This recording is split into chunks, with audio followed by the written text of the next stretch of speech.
వీటన్నిటిని కూడా ముగించుకొని దేవుని సన్నిధిలో చేరి కూడి ఆయన నామాన్ని స్తుతించు వారమై ఉండాలి. దేవునికి మనము ఎంతైనా కూడా విధేయులమై ఉండాలి. దేవుని సన్నిధిలో ప్రార్థించే ప్రతి ఒక్కరము కూడా ప్రార్థనాపూర్వకంగా దైవాశీస్సులు పొందువారముగా ఉండాలని మీ అందరికీ మనవి చేస్తూ ఉన్నాను. ప్రార్థన చేసుకొని దేవుని యొక్క పరిశుద్ధ లేఖన భాగములో కొన్ని మాటలను మనం ధ్యానం చేసుకుందాం. దయచేసి అందరూ కూడా తలలు వంచండి, ప్రార్థన చేసుకుందాం. కృపా సత్య సంపూర్ణుడా, మహిమ గల దేవా, నీ పరిశుద్ధ నామానికి వినలేని స్తోత్రాలు. ఈ శ్రేష్టమైన దినమున నీ సన్నిధిలో మమ్మల్ని అందరినీ నిలువబెట్టి నీ కృపావాచ్యలతో నీ పరిశుద్ధ ఆత్మతో మమ్మను సంధించి నీ కృప చేతయే మమ్మల్ని నడిపిస్తూ ఉన్నారని మేము నమ్ముచూ ఉన్నాం ప్రభువా. కనుక దేవా, రావాల్సినటువంటి ప్రియులు బిడ్డలు అనేక మంది ఉండగా వారందరినీ కూడా మీ నామములో సకాలంలో నడిపించమని మా ప్రభువును ప్రియరక్షకుడైన యేసు క్రీస్తు నామములో ఈ ఉదయకాలం బ్రతిమాడి వేడుకొనిచున్నాము తండ్రి, ఆమేన్.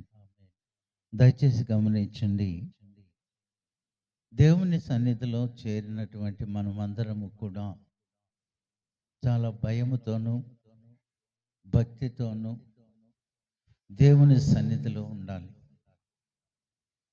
భయము భక్తి కలిగి దేవునిని ఆరాధించిన ప్రతి వారము కూడా దేవునికి విధేయులమై ఉన్న వారందరూ కూడా దేవుని సన్నిధిలో ఆశీర్వాదము నందుతాను. ఎందుకంటే మన జీవితము చాలా స్వల్పమైనటువంటిది. మనము బ్రతుకు దినములన్నీ కూడా దేవుని యందు భయభక్తులు కలిగి ఉన్నట్లయితే దేవుడు తప్పకుండా మనలను ఆశీర్వదిస్తాడని లేఖన భాగాలు తెలియచేస్తూ ఉన్నాయి. ఈ గ్రంథంలో మనం పరికించి చూస్తే గొప్ప గొప్ప ప్రవక్తలు ఉన్నారు. ఈ గొప్ప ప్రవక్తలందరూ కూడా కొన్ని సందర్భాలలో వారికి అల్ప విశ్వాసము కలిగి మరణాన్ని కూడా కోరుకున్నారు. అల్ప విశ్వాసము కలిగి మరణాన్ని కోరుకున్నటువంటి భక్తులు కూడా పరిశుద్ధ గ్రంథంలో ఉండలేకపోలేదు. అయితే ఈ రోజున మనలో ఎంత మాత్రము కూడా అల్ప విశ్వాసము లేకుండా ధైర్యము కలిగి ఉండాలి. ఎందుకంటే పిరికి వారు దేవుని రాజ్యానికి వారసులు కారు. వారు దేవుని రాజ్యంలోనికి ఎంత మాత్రమును కూడా ప్రవేశించలేరు. కాబట్టి పిరికితనమును విడిచిపెట్టి దేవుని యందు భయభక్తులు కలిగి ధైర్యముతో ఉండాలి. ధైర్యము కలిగినటువంటి వారికి పరలోక రాజ్యం ఉన్నదని దేవుని వాక్యము తేటగా వివరిస్తూ ఉంది. చూడండి, భక్తుడైనటువంటి మోషేని మనం పరికించి చూస్తే ఒక సందర్భంలో ఆయన మరణాన్ని కోరుకున్నాడు. ఆ సందర్భంలో మరణాన్ని కోరుకున్నటువంటి మోషే అంతకుముందు ఎన్ని కార్యాలు చూశాడు, ఎన్ని అద్భుతాలు చూశాడు, ఎన్ని మహత్కార్యాలు చూశాడు. ఆయన తల్లి ఆయనను ఆ జమ్ము పెట్టెలో విడిచిపెట్టినప్పుడు, నీటిలో నుండి కొట్టుకుపోయినప్పుడు ఫరో కుమార్తె ఆయనను తీసుకొని పెంచి పెద్ద చేసిన తరువాత దేవుడు చేసిన మహత్కార్యములన్నీ కూడా ఆయన కనులారా చూశాడు, చెవులారా విన్నాడు. విని కూడా ఆయన కొన్ని సందర్భాలలో విశ్వాసమును కోల్పోయాడు. ఏం కోల్పోయాడు? విశ్వాసము కొంచెం సన్నగిల్లింది. సన్నగిల్లుట వలన ఏమడుగుతున్నాడు ఆయనను అంటే, మరణము దయచేయి ప్రభువా అని అడుగుతున్నాడు. ఏమడిగాడండి? ఎందుకని? ఆయనలో కొంచెము విశ్వాసము తగ్గుట వలన. కాబట్టి నేటి క్రైస్తవ సంఘాలలో ఉన్న ప్రతి ఒక్కరము కూడా ఎంత మాత్రము కూడా విశ్వాసం మనకు తగ్గకూడదు. విశ్వాసముతో ఉండాలి, బలమైనటువంటి ఆయుధముగా ఉండాలి. చూడండి, సంఖ్యాకాండము 11వ అధ్యాయము 15వ వచనాన్ని దయచేసి చదివి సహాయం చేయండి. సంఖ్యాకాండము 11వ అధ్యాయము 15వ మాటను చదవండి. నా మీద నీ కటాక్షము వచ్చిన ఎడల నేను నా బాధను చూడకుండునట్లు ఏమంటున్నాడండి? చంపమంటున్నాడు. ఈ యొక్క మోషే తాను జీవించిన కాలములో ఐగుప్తు దేశానికి దేవుడు మాట్లాడి ఆ దేశంలోనికి వెళ్ళి ఇశ్రాయేలు ప్రజలను బయటికి తీసుకొచ్చేటప్పుడు ఎన్నో త్యాగసఖ్యంగా దేవుడు అతని చేత అద్భుత కార్యాలు జరిగించాడు, ఎన్నో మహత్కార్యాలు జరిగించాడు. ఇవన్నీ చూసిన మోషే, ఇశ్రాయేలును నడిపించినటువంటి నాయకుడుగా ఉన్నటువంటి మోషే ఎర్ర సముద్రము దగ్గరకు జరిగినటువంటి ఆ సందర్భాన్ని కూడా కనులారా చూశాడు. చూడటమే కాకుండా వారికి ఏం చెప్పాడంటే, మీరు ఐగుప్తు దేశ సైన్య సమూహమును చూడబాకండి, ఈ మెరుస్తున్నటువంటి సముద్రమును చూడబాకండి, ఆ సముద్రములో మీ కొరకు నిర్మించినటువంటి ఆ మార్గాన్ని చూడమని ఇశ్రాయేలీల ప్రజలను ధైర్యపరిచినటువంటి మోషే ఇప్పుడేమయ్యాడు? అల్ప విశ్వాసం, కొంచెం ఆయనలో విశ్వాసము సన్నగిల్లింది. అంతేకాకుండా మారాకు వెళ్ళినాక తరువాత మారాలో ప్రజలకు మంచినీళ్ళు లేకపోతే దేవునిని ప్రార్థించగా ఆ రాతిని కొడితే మధురమైనటువంటి జలములు ప్రవేశించాయి. అలాంటి అద్భుత కార్యాలు చూసినటువంటి మోషే ఇప్పుడు ఏమంటున్నాడంటే, ప్రభువా, చదవండి మళ్ళీ 15వ వచనాన్ని, నా మీద నీ కటాక్షము వచ్చిన ఎడల నేను నా బాధను చూడకుండానట్లు నన్ను చంపమంటున్నాడు. చూడండి, ఆయన మీద ఆయన కటాక్షం లేదా? ఉంది. ఆయన కటాక్షం లేకపోతే ఎర్ర సముద్రం వైపు ఆయన చెయ్యి చాపితే ఆ సముద్రము పాయలుగా చీలుద్దా? ఆయన మీద ఆయన కటాక్షం లేకపోతే ఆ మారాలో బండను కొడితే నీరు ప్రవహిస్తాయా? ఇలాంటి అద్భుత కార్యాలు చూసినటువంటి ఆ భక్తుడు ఇప్పుడు ఏం కోరుకుంటున్నాడంటే, మరణాన్ని కోరుకుంటున్నాడు. కారణం ఏంటంటే, మనసులో లోకములో ఉన్నాడు కాబట్టి ఆ లోకంలో ఉన్నటువంటి విధానంలో ఆయన మనసు కొంచెం సన్నగిల్లింది. విశ్వాసము కొంచెము సన్నగిల్లుట వలన ఆయన ఇప్పుడు ఏమడుగుతున్నాడు దేవుణ్ణి? మాకు మరణాన్ని దయచేయమంటున్నాడు. ఇది క్రైస్తవుడికి తగనటువంటి కోరిక. ఇది క్రైస్తవుడు చేయకూడనటువంటి ప్రార్థన.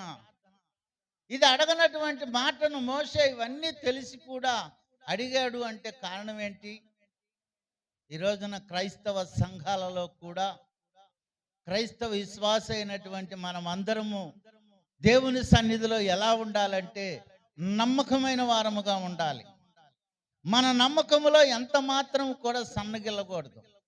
శ్రమలు వస్తాయి, వేదనలు వస్తాయి, బాధలు వస్తాయి, కష్టాలు వస్తాయి, అనేకమైనటువంటి ఇరుకులు, ఇబ్బందులు, రోగాలు వస్తూ ఉంటాయి.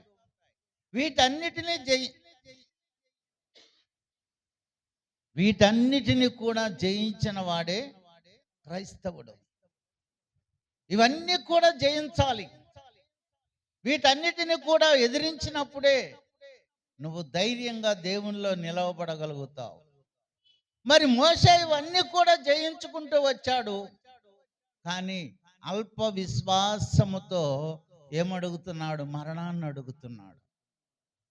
ఎంత బలహీనపడ్డాడో చూడండి అక్కడ. ఆ బలహీనత ఆయన ఏం చేసింది?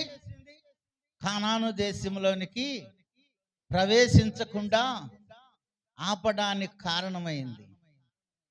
ఈ రోజున నీవు కూడా దేవుని సన్నిధిలో సన్నగిలినప్పుడు నీవు చేసే ప్రార్థనను బట్టి నీవు దేవుని సన్నిధిలోనికి చేరలేని పరిస్థితి తటాస్థపడుద్దేమో. కాబట్టి మనమందరము కూడా ధైర్యము కలిగిన వారమై ఉండాలి. ఏం కలిగి ఉండాలి?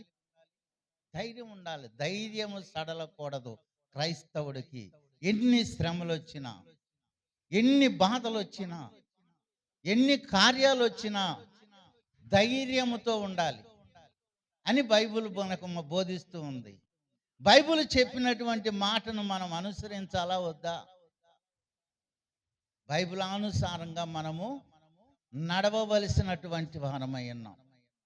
ఈ భక్తుడు ఇలా ఎన్నో కార్యాలు జరిగించి దేవుని ఎదుట నా ఇంటి అంతటిలో కూడా మోషే నమ్మకస్తుడని దేవుడే సాక్ష్యం చెబితే అట్టి సాక్ష్యము పొందినటువంటి మోషే ఇప్పుడేమడుగుతున్నాడు? మరణాన్ని కోరుతున్నాడు, చావును కోరుతున్నాడు.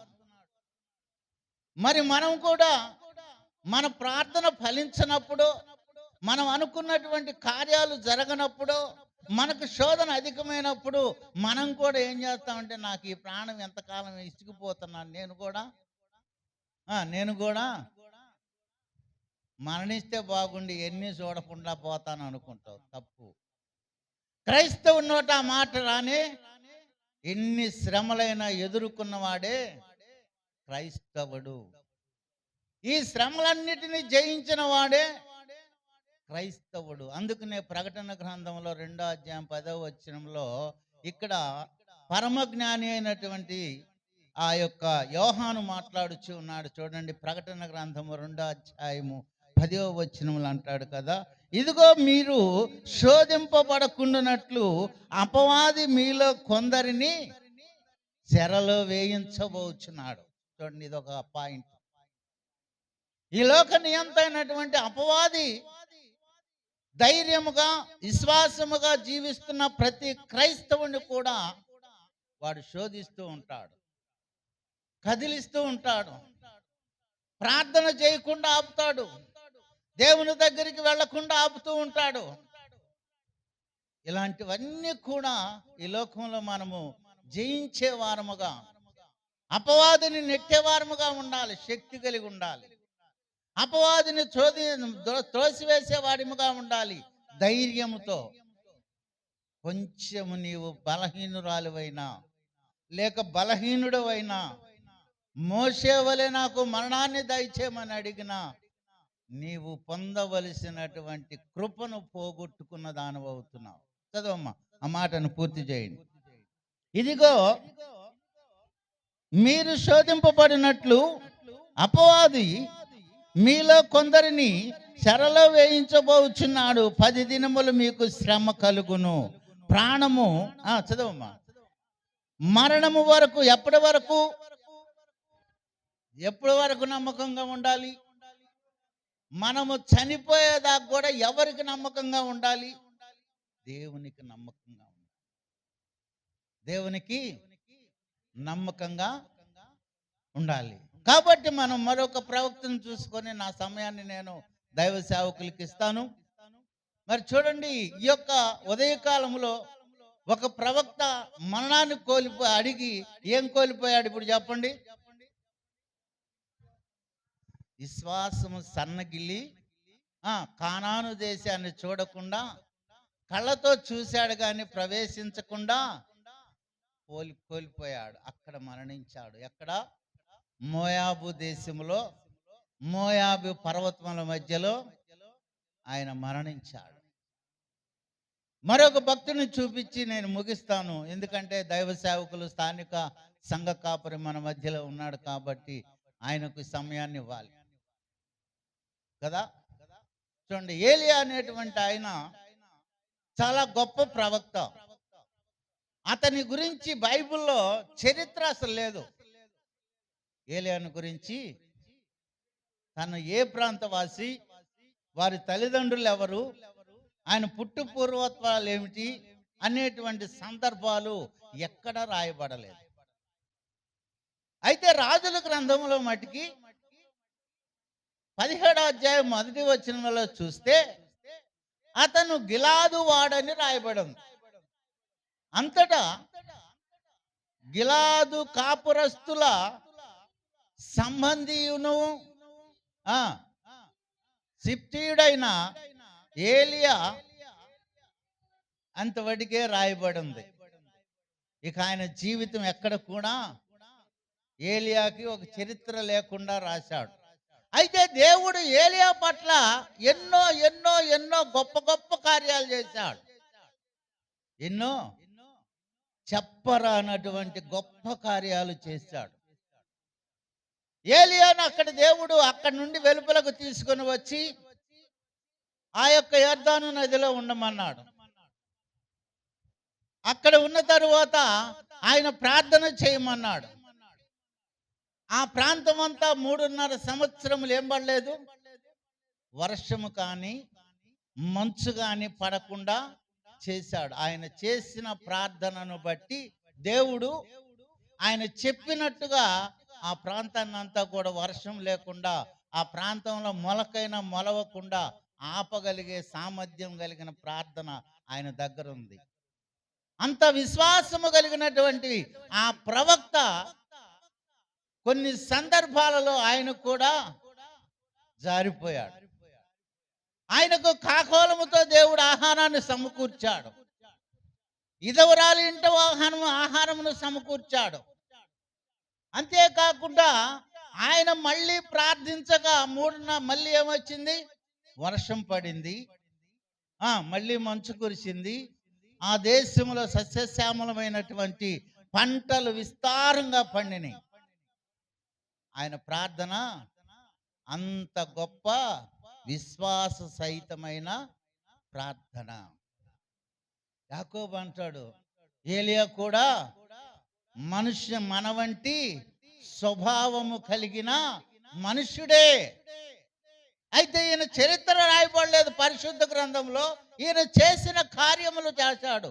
అంతేకాకుండా ఆయన యెజబేలు యొక్క దేశంలోనికి వచ్చి అక్కడ యెజబేలు యొక్క అన్య దేవతలను ఆరాధించే బయలుదేవతలందరినీ ఏం చేశాడు, 450 మంది బయలుదేవతలను అనగా పూజారులను, మాంత్రికులను, వీరందరినీ కూడా తన యొక్క ఖడ్గముతో 450 మందిని ఒక్కసారిగా, ఎంత శక్తి గలవాడు అండి, ఎంత ధైర్యం కలిగిన వాడు, ఎంత సాహసం కలిగిన వాడు, ఎంత శక్తి బలములు కలిగినటువంటి ఏలియా చివరకు యెజబేలు దగ్గరికి వెళ్ళి, నీ జన సమూహమునందరినీ కూడా నేను సమూలముగా హతమార్చాను అనగానే ఆమె మాట విని వెంటనే ఏమందంటే, నేను నిన్ను సూర్యాస్తం సమయానికల్లా నిన్ను సంహరిస్తానన్న. ఆ మాట విని ఈయన పిరికివానిలాగా భయపడి తన ప్రాణమును తాను కాపాడుకోవడానికి ఏం చేశాడు, పారిపోయాడు. పారిపోయి ఎక్కడ కూర్చున్నాడు, ఒక రేగు చెట్టు కింద కూర్చున్నాడు. మొదటి రాజుల గ్రంథము 19వ అధ్యాయము 4వ వచనాన్ని చూడండి. మొదటి రాజుల గ్రంథము 19వ అధ్యాయము ఒక దిన ప్రయాణము ఒక బదరీ వృక్షము కింద కూర్చుండి ఏమైనాడమ్మా, మరణాపేక్ష గలవాడై, అంటే మరణమును ఆశించిన వాడై. ముందు భక్తుడు మరణం దయచేయమని అడిగాడు, ఎవరైనా మోషే. ఈ భక్తుడు ఏలియా. ఈయన కూడా అనేకమైనటువంటి అద్భుత కార్యాలు చేసి 3.5 సంవత్సరాలు భూమి మీద వర్షము పడకుండా ఆపి విధవరాలి కుటుంబాన్ని 3.5 సంవత్సరములు పోషించి, విధవరాలు కుమారుణ్ణి ఆమెను బ్రతికించి ఎన్నో అద్భుత కార్యాలు చేసి 450 మంది బయలుదేవతలను ఒకసారిగా హతమార్చినటువంటి ధైర్య సమూహము కలిగినటువంటి ధైర్యశాలి అయినటువంటి ఏలియా ఇప్పుడు ఏమనుకుంటున్నాడండి? ఇప్పుడు ఏమనుకుంటున్నాడు? చదువమ్మా. మరణాపేక్ష గలవాడై నా పితరుల కంటే నేనేమి గొప్పవాడిని కాదు, ఎక్కువవాడిని కాదు. ఇప్పుడు నేనేమి గొప్పవాడిని కాను. నాకు ఇప్పుడు ఏం కావాలి? ఎవరికి భయపడ్డాడు ఆయన? దేవునికా? కాదు. తన శక్తి లేనివాడా? ప్రార్థనలో విశ్వాసం లేనివాడా? ప్రార్థన చేయి చేత కానివాడా? అన్నీ చేయగలిగిన వాడు, అన్నిటిలో జయాన్ని పొందేవాడు, దేవునితోనే ముఖాముఖిగా మాట్లాడేవాడు కేవలము ఒక్క స్త్రీకి భయపడ్డాడు. ఎవరికి భయపడ్డాడండి? యెజబెలుకు భయపడ్డాడు. యెజబెలు చంపుద్దామని భయపడ్డాడు. ఆమె చేతిలో నేను చచ్చిపోవట కంటే దేవా నీవు నాకు మరణాన్ని అనుగ్రహించమని మాట్లాడుతున్నాడు. దేవుని శక్తి ఆయనతో ఉంటే, దేవుని బలం ఆయనలో ఉంటే, ఆయన ఇతరులను కూడా లెక్క చేయకుండా హతమార్చగలిగేటువంటి గొప్ప శక్తి కలిగినటువంటి దేవుడు ఆయన పక్షముగా ఉండగా ఆయనకు భయం ఎందుకు? భయపడొచ్చా? ఏమ్మా, ఎవరున్నారు ఆయన పక్షమున? ఈయన కేవలం నిలబడితే ఆయన పక్షముగా యుద్ధము చేయవాడు ఆయన అనుకున్నాడు. ఆయనను రక్షించేవాడే అనుకున్నాడు. ఆయనను కాపాడువాడు అనుకున్నాడు. అలాంటి దేవుని మన పక్షముగా మనకు విరోధి ఎవరు? యెజబెలు విరోధా? ఏమ్మా, విరోధా? 450 మందిని హతమార్చినటువంటి ఆ ప్రవక్త యెజబెలును హతమార్చలేడా? యెజబెలును జయించలేడా? జయించగలడు. కానీ ఒక్కొక్క సందర్భాలలో ఎంతటి ప్రవక్తకైనా కూడా ఏమొస్తుంది అంటే అల్ప విశ్వాసము. ఏమొచ్చిందండి దీనికి? అల్ప విశ్వాసం. తద్వారా ఏం ఆలోచన చేస్తున్నాడు? మరణాన్ని కోరుకుంటున్నాడు. మరణాన్ని కోరుకుంటున్నాడు. మరణాన్ని కోరుకోదగునా? ఆలోచించండి. ప్రవక్తలు మరణాన్ని కోరుకొననే కూడదు.